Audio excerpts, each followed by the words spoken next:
It's similar to lead conversion. You have to learn a lot about them first to get to the point. Like, this is my favorite closing line if you're talking to leads is, because of what you told me, here's what you should do next. If you can't say that to a lead, you're not ready to close them.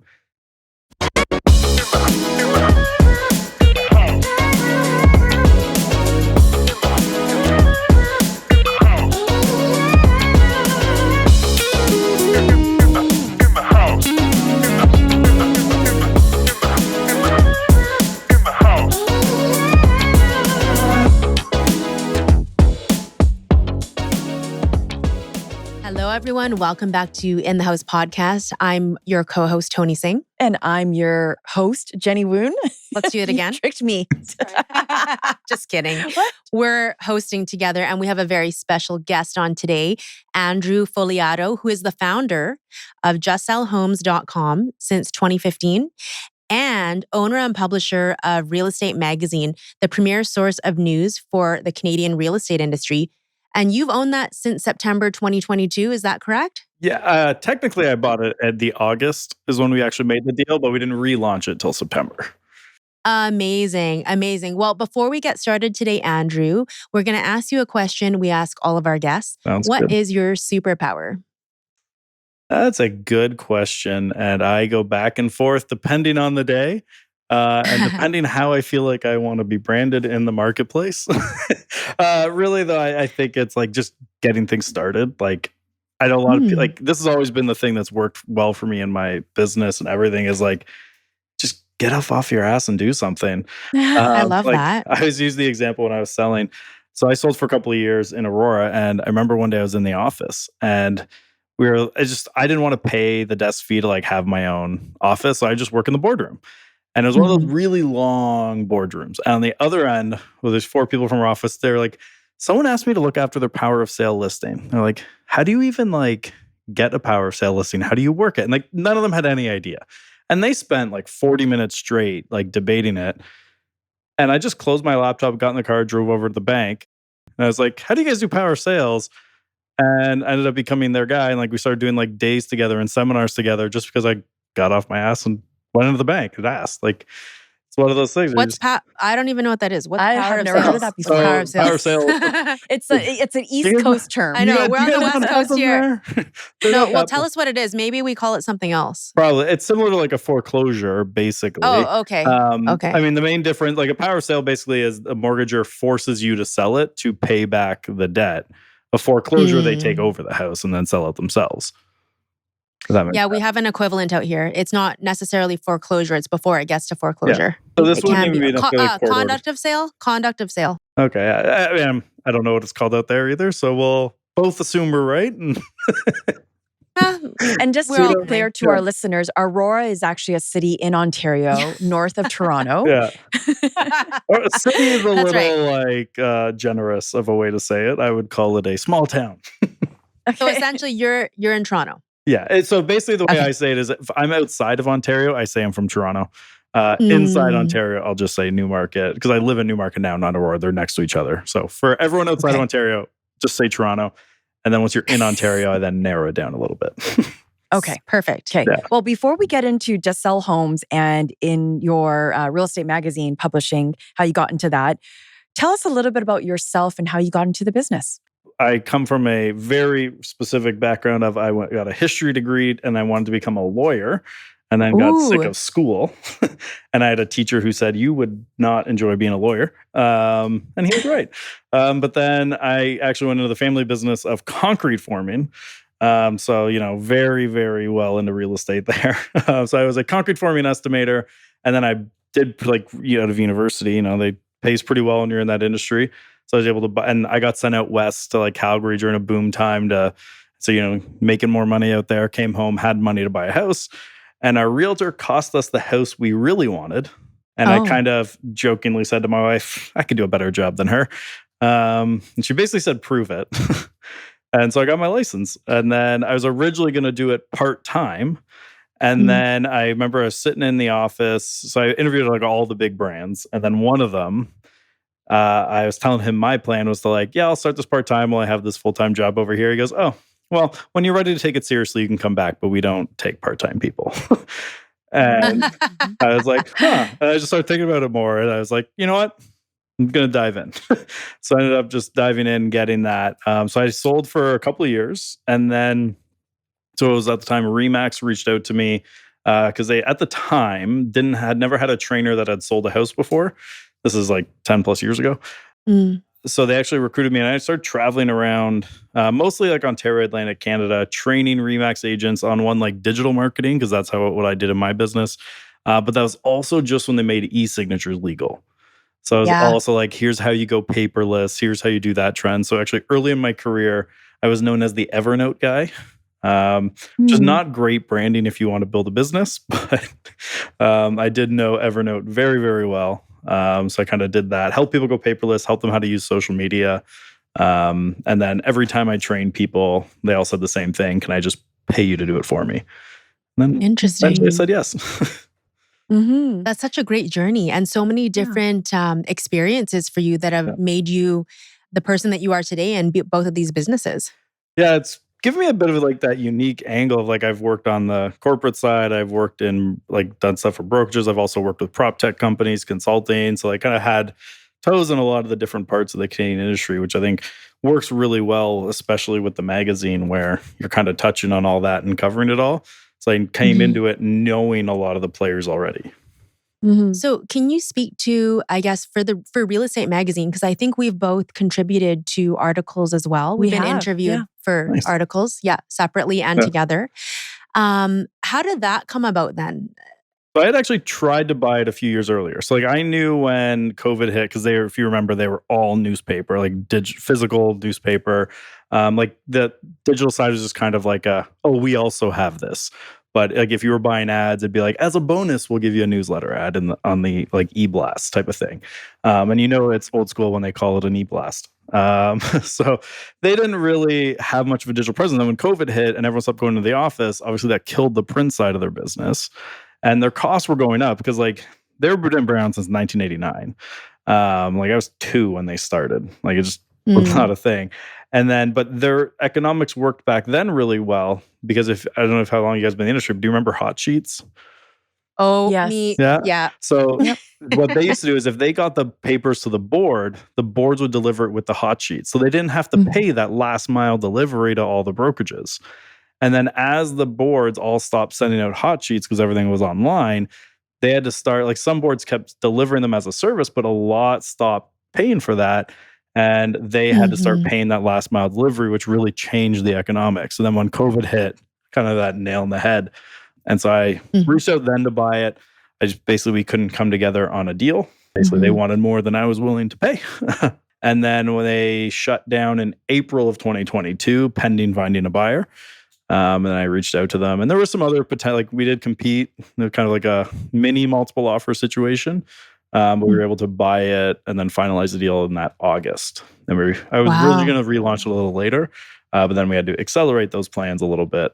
But yeah, so we relaunched just after Labor Day weekend in 2022. So I guess your discovery on wanting to be owner of that, was it because of the database they've already collected and it's expedited your A little bit. It's like one, I mean, I think there was like right now there's not actually really competition in Canada directly. Like there's some American companies that might do like every 100th story a story on Canada. But that's really all we have from a competition. So like there should be something covering it. And I always felt like, yes, I would like to take that on. It's something I have some really, I think at least some good ideas around how to do. Mhm. So I wanted to take that on. So I was actually even approaching people for funding for starting a competitor to REM before they shut down. And Mm. then when it became available again, I was like, okay, that can put me 3 years ahead of Yeah. where I want to be. And they do have the full list. Like roughly a third of the industry is on the email list. And then for me, I think where I valued it too is I know just from being really involved in the industry is everyone in leadership's on that list too. So it's not Mhm. just that we have a lot of people, it's everyone influential typically is on that list as well. So we kind of at the time valued it on what would I pay to add those people to my own mailing list, times it by the Right. size of the list, and I made them an offer that way. So it worked out pretty well for us on that side. Wow. You're such an entrepreneur. I love that. This is great. Yeah. Which articles? I mean, I'm sure we're reading the back end of the analytics and what people are interested in reading. So what's the most popular articles and Realtors getting sued is always the most popular. And how that. Oh, that's too bad. That's my favorite part, though, under business. That's your favorite part? No, the business in Vancouver section, the printed one. Mm-hmm. It's really interesting to actually see like what companies you actually support, but they're actually in the news, like that are being sued. Yeah. And I mean, a lot of those even being sued ones, it's like consumers sued them, but they were actually in the right. And here's how it turned out. It's not like realtors behaving badly style stuff. That always is very popular. We don't go too heavy on it though, because it also draws a lot of consumers in. Yes. And we specifically are not a consumer publication. So like sometimes we don't, or like we'll write the headline and stuff in a way that like realtors will actually understand it, but maybe the consumer would not think to click on it the same way. Because again, we don't want consumers coming. We only want industry people there. So we have to get a little creative sometimes. No, sorry. And we're going to also speak to with Just Sell Homes, the marketing strategy and everything in a bit. But just while we're on this topic, so if you're adding to your database then as Real Estate Magazine, are you actively, like, how are people actually added to the database? Do they need to subscribe? Are you guys actively convert? Okay. Yeah, so we don't just add anyone to the list. Like you have to, it's an opt-in based one. Like, I can go out and scrape the internet and get everyone in Canada email address because like no realtor's email address is actually private. I can go get that all, but that's going to lead to a terrible list, metrics, all that stuff. Also against the anti-spam legislation. It's not really because you put your email address as public and it's technically a commercial. So like it's this, as a personal thing, you can't do that. Business, I probably actually could get away with doing that. From a legality standpoint, it would tank my metrics. It would create a lot of ill will with the industry as well. Like I go the other way. Like when we bought the list that had about 40,000 subscribers, I actually cleaned it down to about 24. Wow. And now we're building it back up. And we still clean people off the list. Like I would rather have what we call a healthy list in marketing terms than just as many people as possible. So like we right now have like 55% open rates, 5 to 10% click-through rates on the newsletter. If I just went and added everyone up, there's no way I'd have numbers like that. Amazing. Right. No. Okay. Right. Yeah, there could be duplicates. There could be old for sure. agents who's retired. And so, but when they're opting in, you're not really screening them. Like so even consumers can randomly add on and stuff like that. Anyone can opt in. I do like spot check once in a while just to make sure it does look like it's mostly realtors because I don't want to find like, oh, this source is bringing in a lot of consumers because that's, again, not who we want. And then like we make the newsletters very strategically speak to the industry. So in theory, if like consumers ended up on it, they'd pretty quickly want to unsubscribe. For sure. Yeah. And one more question about it is there's one section where you said you want to advertise with Real Estate Magazine. Yeah. Are you taking on agents who want to maybe have some ad space on your website? Yeah, I mean, we don't do a lot of banner ads. Like that's where a lot of people ask one. But like, so anyone can not anyone. Almost anyone can advertise with us if they want to reach the industry.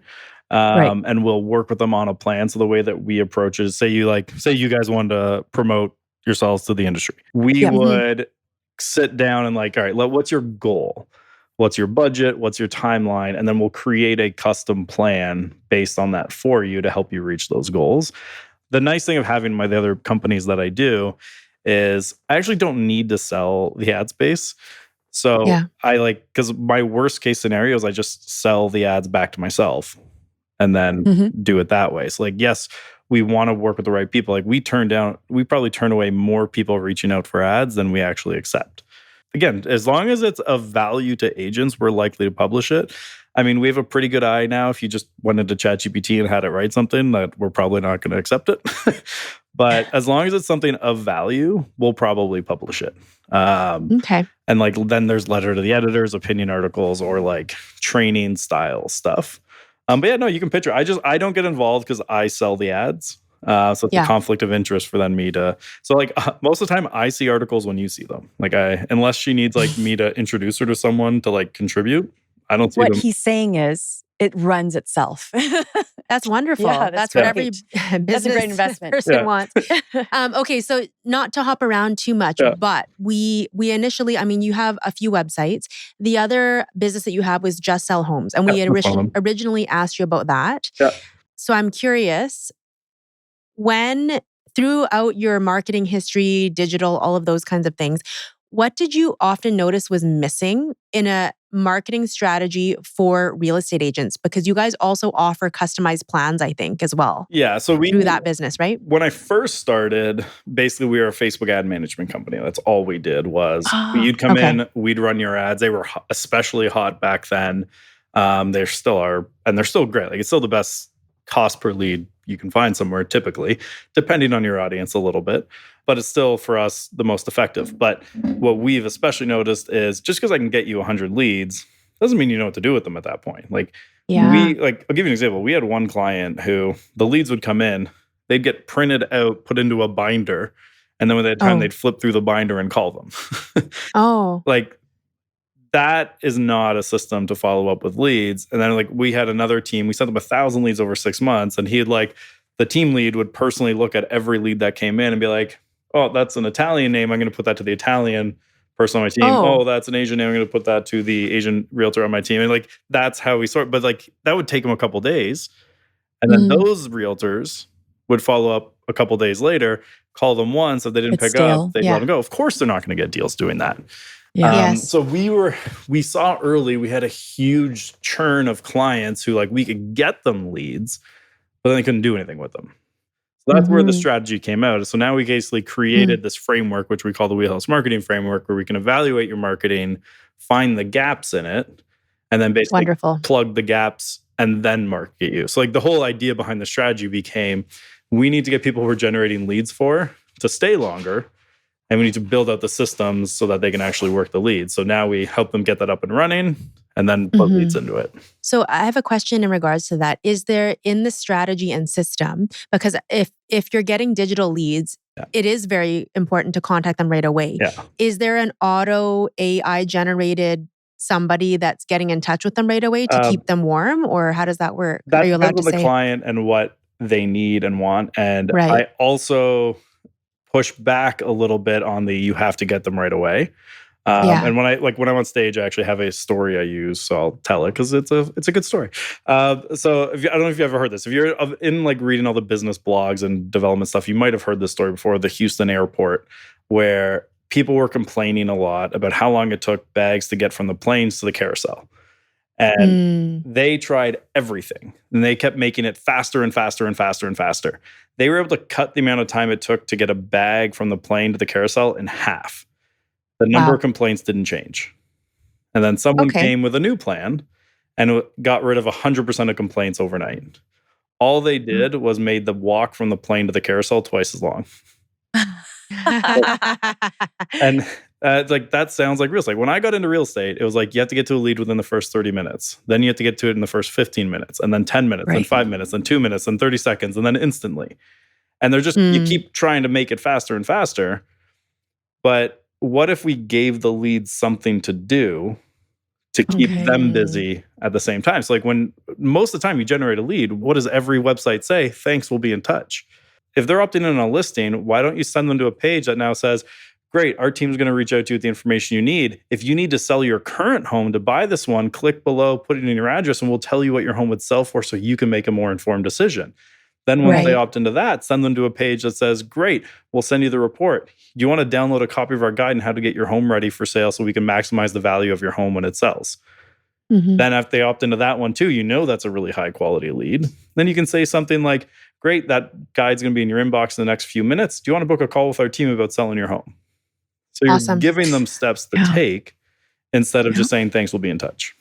Right. Because once you send the thanks, we'll be in touch, they're already on another agent's website searching for other properties as well, and even signing up.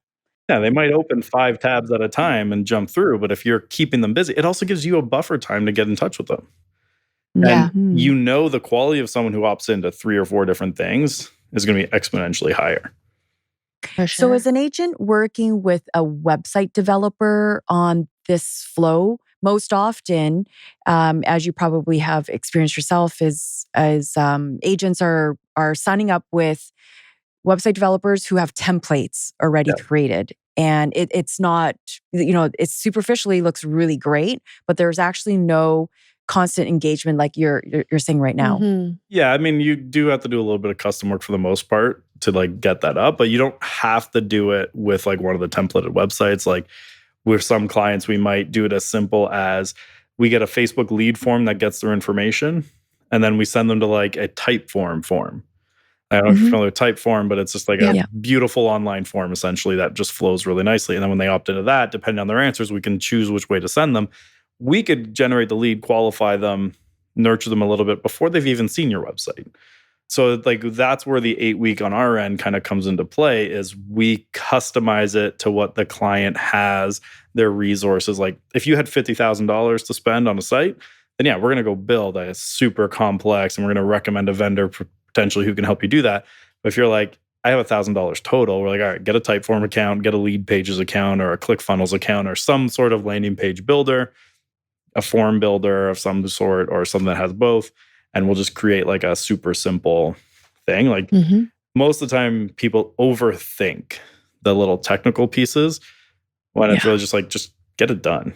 And then I'm already overthinking right now. So you just need a landing page, which then when they enter, they want to know their home evaluation, it goes into a Typeform to enter in their property, right? And then goes from there. Okay. I mean, it makes total sense, but that's not our original background. Yeah. But even like, so I've seen people get held up on like, okay, they opt in on a Facebook lead form, you get their name, email, phone number, you send them to Typeform. Okay, but then how do you pass the name, email, phone number from here to the Typeform so that they enter again? Yes. Who cares? Let them type in their name again. Like all I do is like go through the question at the end and be like, can you confirm the best contact information to send this to? Just ask them again. And maybe they gave you the wrong info last time and now that they actually want it, they're putting in the right info. So again, it's people like they overthink all these things. Be like, if they're really interested in it, they'll put their name in again. Not a big deal. Yeah. Okay. Yeah. I like that. Okay. And you mentioned about the marketing wheelhouse for agents. We see that there's a framework already kind of in place, which is a six kind of, I guess, in the wheelhouse. So can we maybe talk about each of them and how it's an important? Not to overcomplicate, I'm about to launch a like revised version of it that is slightly different. So it becomes. Let's talk about the revised one. Yeah, so you'll be the first place I've ever talked about it outside of like my team internally. So basically, the idea of the original wheelhouse, which is like 6 components, everyone has it. It's a wheel. You have pieces in each one. It spins faster and faster is the idea. So instead of a funnel, it's more like in marketing terms, it's a flywheel. But one of the 6 is trust, which really kind of goes into all of them. So the new version, trust is actually like the hub of the wheel with the 5 around it. But then what we've also done is around like the outer edge, we've also narrowed it down to 3 cores. So it's like there's the first one. So the first 2 there are discover, which is how do people who don't know you exist find out you exist? And then the second one there is convert or conversation. So how do you get people to talk? They find out you exist. How do you get them to start talking to you? That's core 1. And that's under like attraction.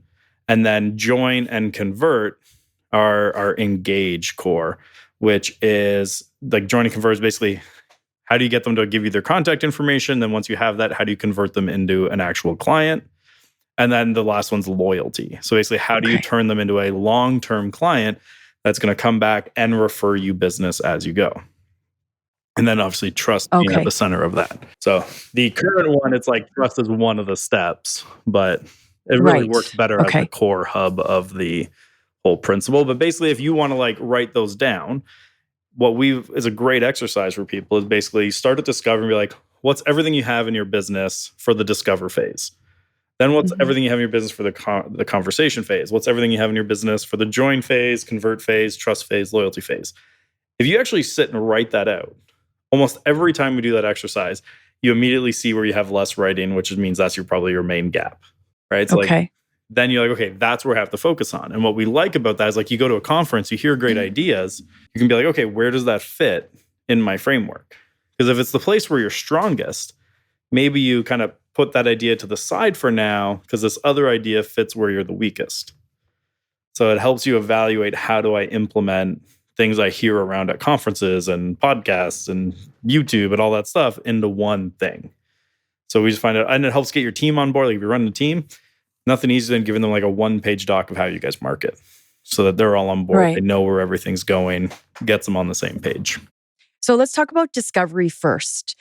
How did they get started on being discovered? What are the best ways? I mean, the best way, which everyone wants, is referrals. I mean, if the first way someone finds out about you is their best friend being like, you got to talk to Andrew, you got to talk to Jenny, right? Like that's what you want. You want someone to refer. But then there could be paid ads. It could be billboards. It could be for sale signs. Like if you're a team leader and you have listings all the time, you could actually build an entire marketing plan that works just leveraging your listings. But if you don't have that, you got to look at other ways. Like we also look at doing things like shows or different things like that.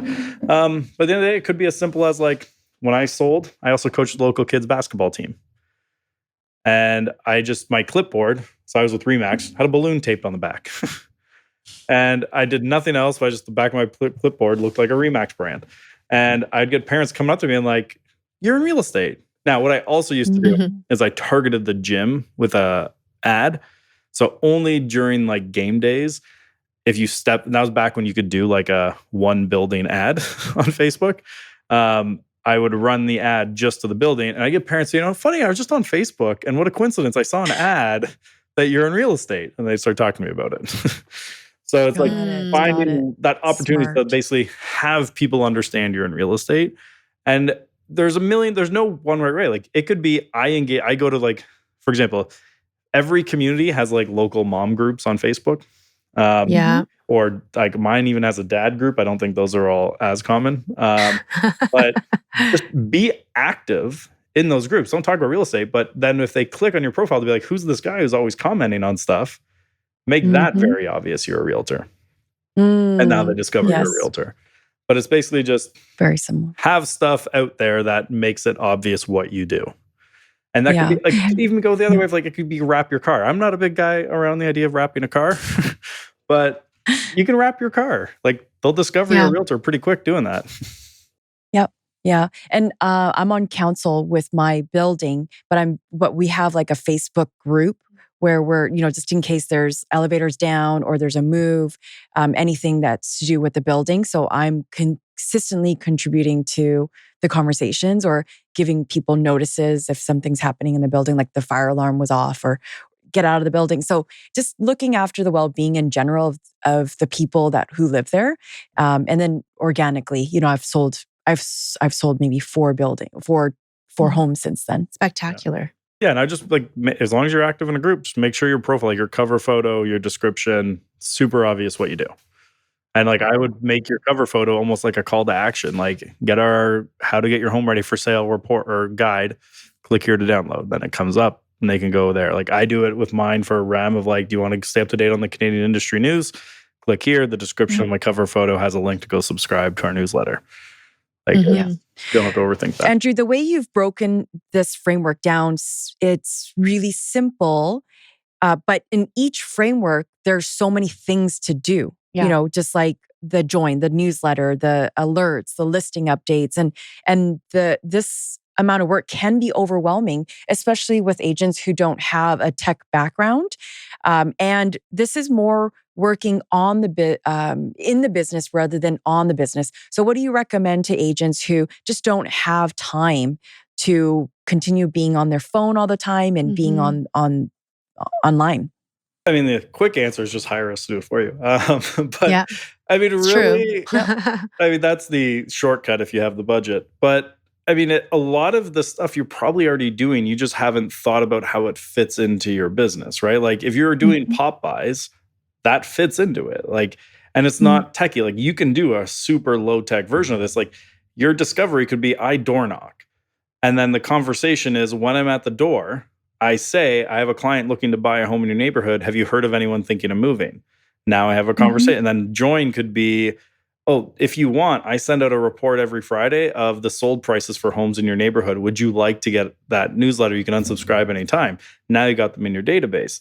Then the convert side is just you have a weekly newsletter that sends out the sold prices. And at the end of it has a call to action. And then your trust could be, you include case studies and you have Google reviews.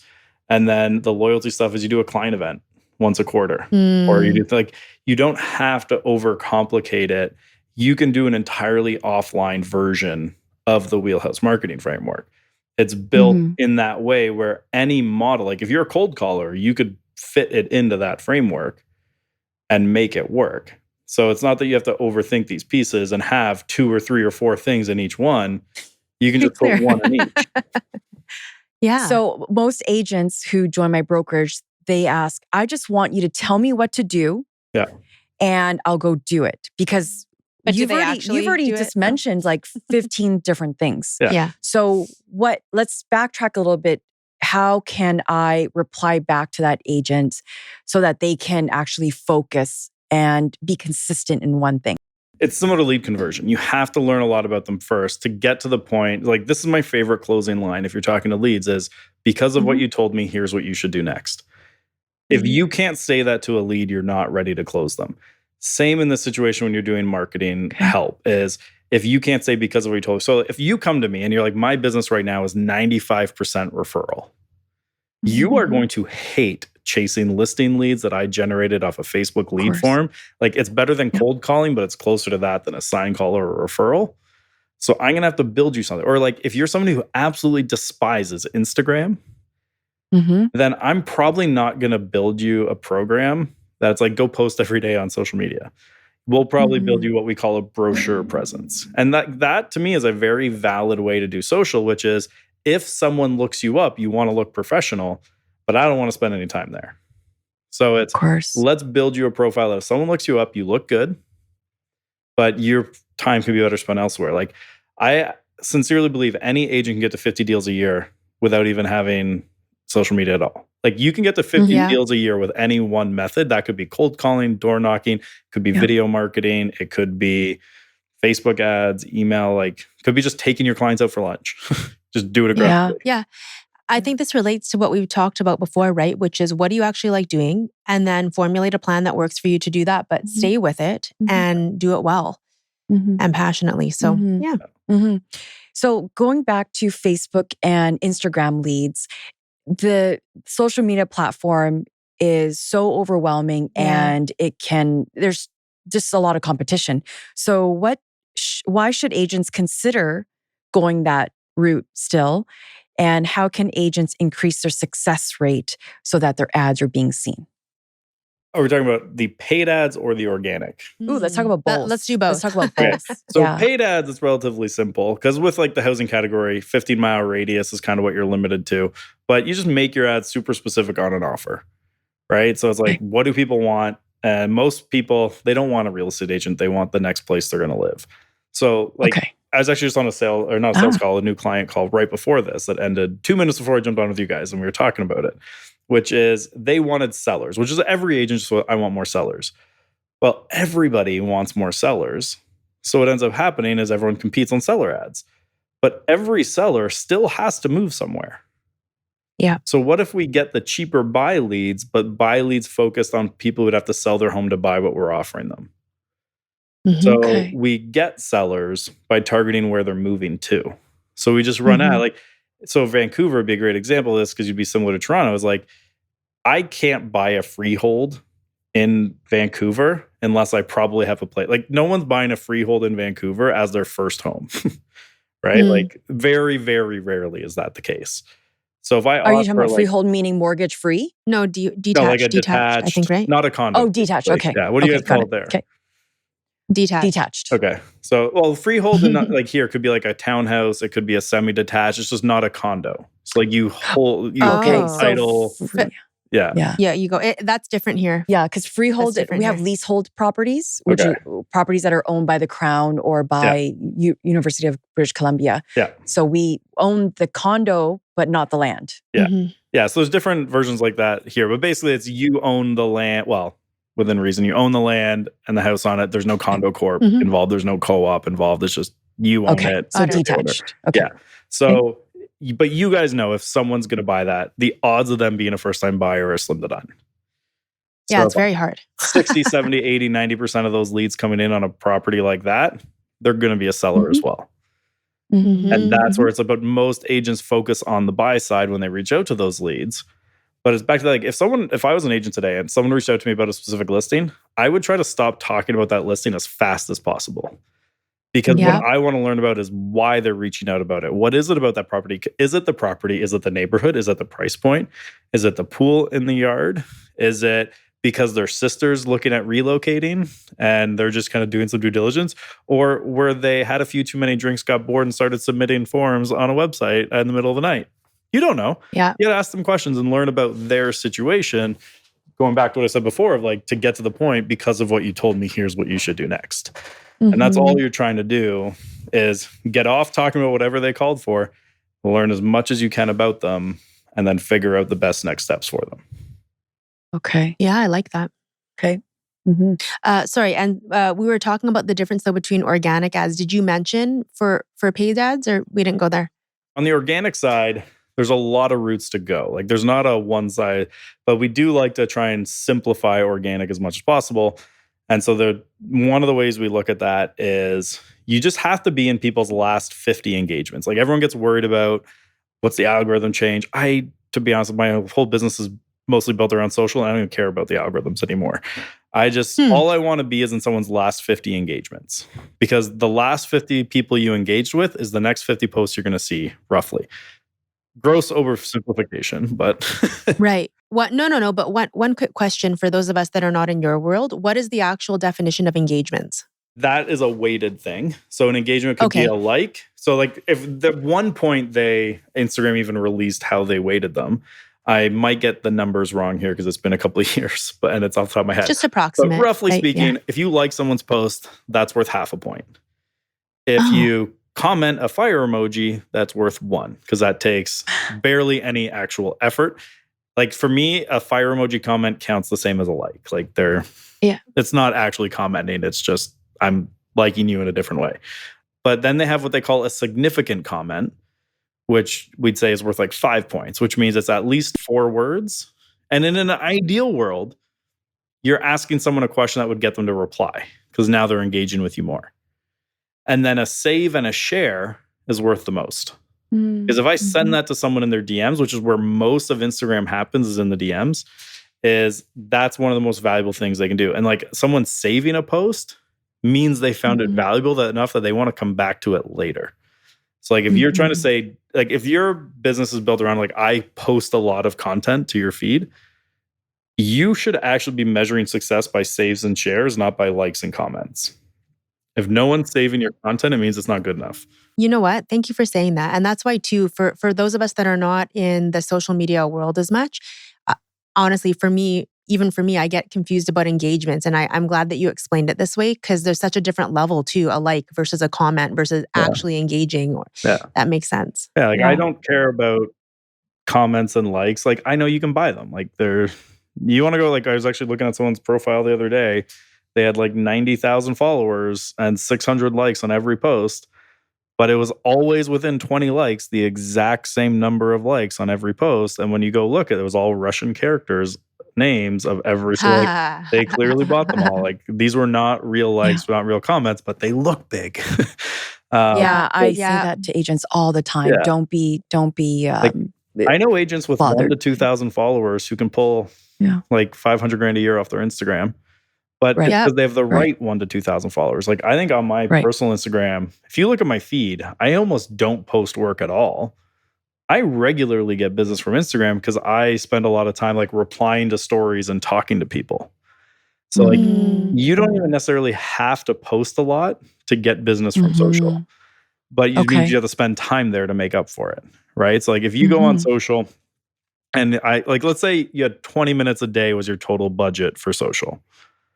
I would say once or twice a week post. The rest of the time go and engage in other people's content. And most of that should be in stories. Because stories, people are willing to engage with you, willing to talk to you. Yeah, you got to be a little careful of perception, a little bit of like who you're commenting, how you're commenting. Like I will not comment a reply to a story where like a woman's in a bikini.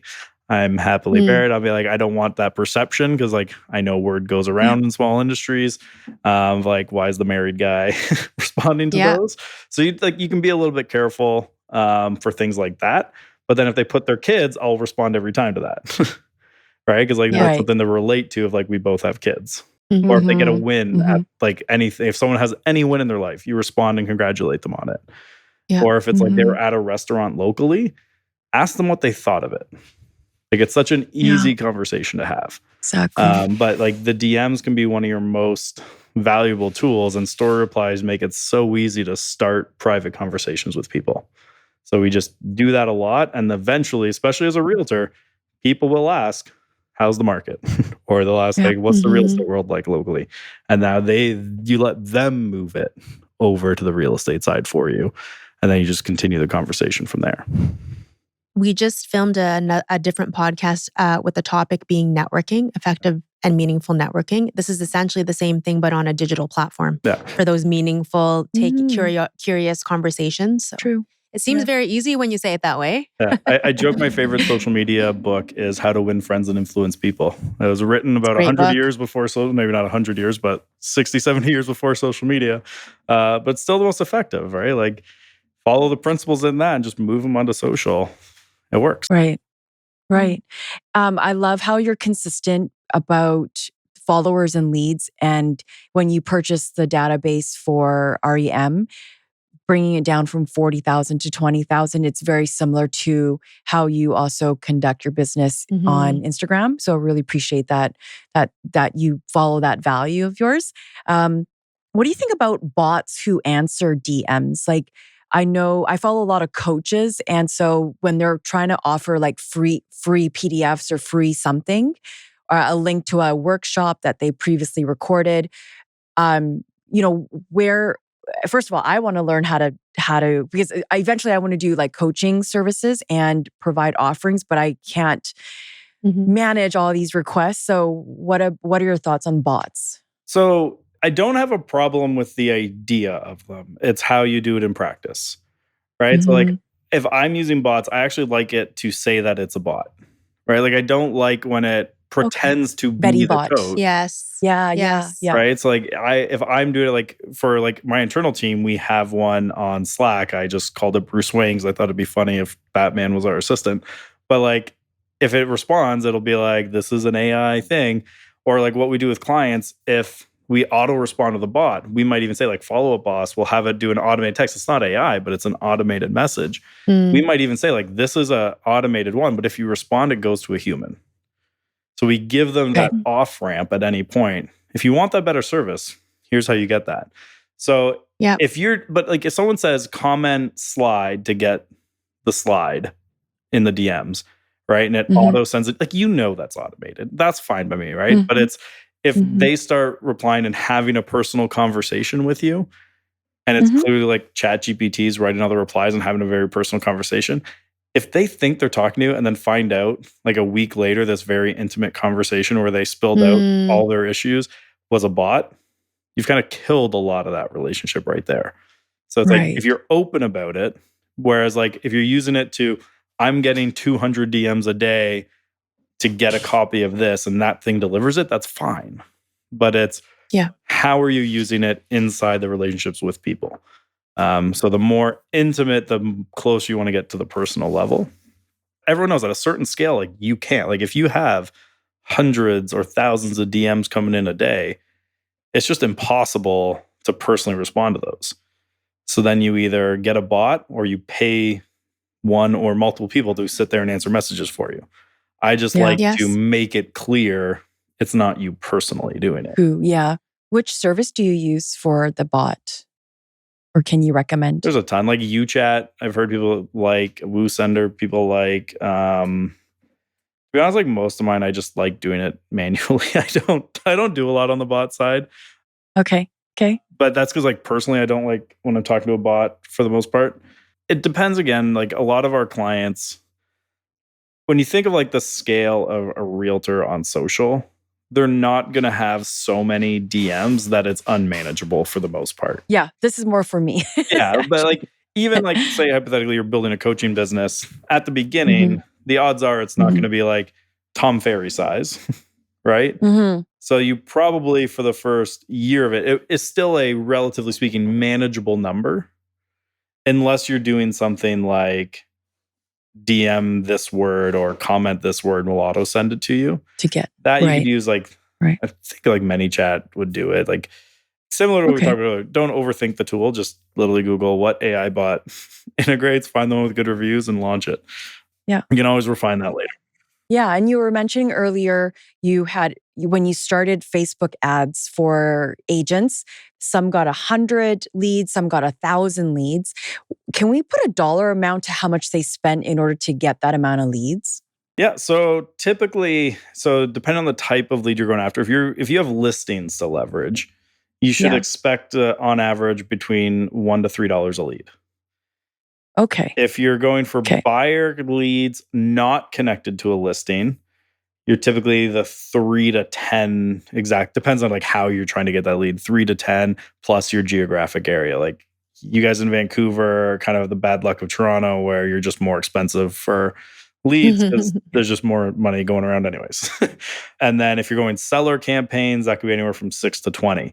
If you're going for like come list me style campaigns where you're like, I want those high quality, ready to go people, you could easily spend a couple $100 a lead on those. But if you can get everyone today, if they said I could spend $200 to get a come list me, they'd do it. Right? But most people aren't actually willing to run campaigns that actually are $200 a lead. Andrew, what sets Just Sell Homes apart from other real estate platforms or agencies? So we're not really a platform, right? Like we work with what you have. So like if you're coming into us with this site, this CRM, we'll work with that and customize to it. So we think of it more like you're getting a team member who knows what they're doing as opposed to you're buying a platform. Like a great example, like out your way, like Realty Ninja. Nice website company, like the guys there. You're buying their system. You have to adapt your business to how kind of their website works, right? We will adapt ours to yours. Like, yes, we have our standard systems, but like even if you do our 8-week strategy build program, the first week is purely us auditing and talking to you to try and get an idea of like, what do you have? What do you like? What's like I don't want to deal with a new platform here, but I might be willing to do something new here. Let's build a plan around that works for your business. So we look at it as you're getting a team member who knows what they're doing.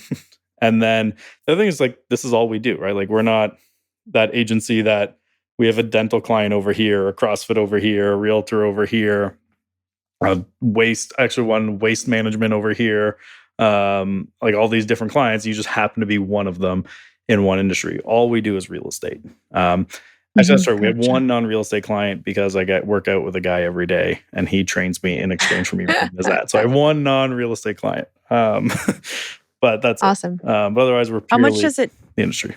Yeah. So how much does it cost to add this team member of yours to the marketing strategy? So right now, our 8-week program is $6,000.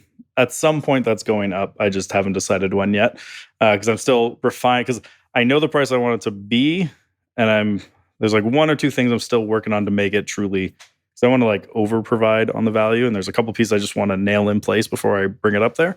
So right now it's $6,000 for the 8 weeks. Monthly, like if you want us to run your Facebook ads, it's $1,000 a month plus ad spend. But then we also have packages that go up to like 5,000 plus. We have a couple clients around that like 4,000 to 5,000 a month range. But like a lot of that, for example, would be like, say you have someone who goes on mat leave. It's a pain to like bring someone new in and then train them up, and then they're going to be gone by the time they're comfortable and the new person comes in. So we actually get a lot of business from like marketing people who go off on mat leave. We come in and manage it for the year and then hand it back to them at the end. So we'll do like a 13-month contract where it's like 2 weeks before they go off, the 12 months, 2 weeks after for handoff. But we know it's a limited engagement and we work with them to do that. Yeah. I love that. That makes sense. Yeah. Because they don't have to train anyone. And then like we can refine things and hand it back. Oh my gosh, you're making it easier for people. Yeah. Tell us more about the elite membership that you have. Yeah. So that one, it's a relatively simple thing, which I didn't actually originally plan on creating or even selling. So we have our regular Tuesday email that goes out. And then every Thursday, I send a private email out to our clients. It's kind of just like what I'm working on, what I'm thinking. It's just like, I just kind of throw my private thoughts related to marketing and stuff and business building in an email, send it out to my clients. We had a few clients who like couldn't afford to keep going for a bit, but they still wanted to get those emails. So I just said, all right, just give me like $10 a month and I'll give you to keep getting the email. So it's a $10 a month membership and you get my private email every Thursday. And then just to make because we also have this service where we run listing ads as a one-off. So you can just send us your listing and we'll advertise and get you some leads. So it's kind of like an easy entry point to get us to test this out. Or it's like you don't have the budget, but you want some leads in, or you just want to appease your sellers, whatever the reason is. We have a one-off service there. It's the only one-off we kind of do like that. You get it cheaper if you're an elite. So instead of $200 for the ad, it's $150. Got it. Yeah, it's almost like a accountability partner, almost, but more passively. It's not in your face that you have to do this, but here's an idea for you to do, to apply into your business. Yeah, so like every newsletter roughly, and like what's on the website I do need to update because it's like I every now and then like have surveys of our audience who get it and be like, what do you guys want to see? So like, or like for example, on the site right now, which I need to take off, it says like every week I'm going to send you a Canva template, which people really liked that idea of like, here's a Canva template that week you could put into play. Except we looked at everyone who clicked on that Canva template, went and audited their social, and none used it. They all loved getting them, but then they never used them. So we just stopped doing those. We're like, why are we putting the time in and like testing them and trying them out and refining them? And like, we know they work from like doing with some of the clients we do it for, but they weren't like the feedback on them would be great. Oh, I love that one. I love that one. Then why aren't you using it? So typically they're like each one breaks down fairly similarly of like the first section is here's something you can go do now. So like it could be a small thing of like send this email, try this thing, try that thing, but it's like a very simple go do this. Then I do like a working on the business section. That could be just like a small thing. And I just have like an idea thing, which is just like random thing I'm thinking of, or I heard this concept I really liked. Let's put it in like, how could that? And I try to like end it with a thought-provoking question maybe that has not like so much of a implementable thing today, but maybe get your wheels turning a little bit. And I always throw in like a quote of the week in the middle of there somewhere too. No, that's amazing. I love how you really have different options for anybody, and it's highly customizable, which is really important because everyone's looking for something else in their business. So it sounds like you really have all realtors covered potentially, right? With the different services. For the most part, you kind of have to be in the $100K commission plus to like start. Like, yeah, anyone can get the $10 a month thing, but like even the things in there, a lot of like, you have to have kind of like already gotten up a bit. We have a little bit of cash flow. Yeah. Yeah. Like the training stuff anyone can do. But that's why I also just make it free. Like I don't gate training on anything, just sell homes. Like we have a Facebook ads course. We just give it to people. Like we had debated selling it. But I'm like, Facebook changes so much. I have to update it every day. It's a lot of work for sure. Make it free with a disclaimer. It might be outdated. Well, Andrew, we always end off with a few rapid fire questions. Do you have a couple minutes? Shoot. Okay, awesome. 3 words to describe yourself. My mind immediately went to The Office with Dwight Schrute. Tenacious, insatiable. You can use them. I'm always really bad at those. 3 words. Whatever it is will be something my wife will make fun of me for, whatever I say. It's her favorite thing. Bring me down. In a good way. I don't know. I'm bad at answering those ones, I'll be honest. I can't think of 3. Okay. Great answer though, right? Well, you had 2. Yeah. Okay. All right. What's your number one advice for agents on what they should invest their money on when they first get started in their business? Your database. That's what I always say too. That's a good one. That's what I always say. What is the latest investment that you've made under $100? Under 100. That's a good question. I don't do a lot under 100 anymore. Nobody does, but that's why the question's $100. So I did it for someone on my team. Digital Marketer Labs has $100 a month subscription, if that counts. That's like simple. They wanted some training that was kind of outside of what I already had built. and I have time to like build a new thing for them. So I got them a subscription to that so that they could go through some of like the basic stuff that they wanted. That one's pretty good. But typically, we also do like ChatGPT is all under 100 and it's I would pay $1,000 a month for ChatGPT. Okay, so you talked about Evernote. Yep. And other than the typical like WhatsApp and calendar apps. Okay. Yeah, it's old now. What is the best app an agent should be using and incorporating into their business systems? I mean, the cheap answer is a CRM. I mean, there's not one app, right? Like it's like I am very much against the shiny object idea of like, oh, if you just had video email through BombBomb, your business would take off. Or if you just had this, there's no silver bullet. Like it's just pick up the phone. Okay. Yeah. Final question. Where can our listeners find you? Well, I have a very unique last name. So if you just type it in, it's going to be me.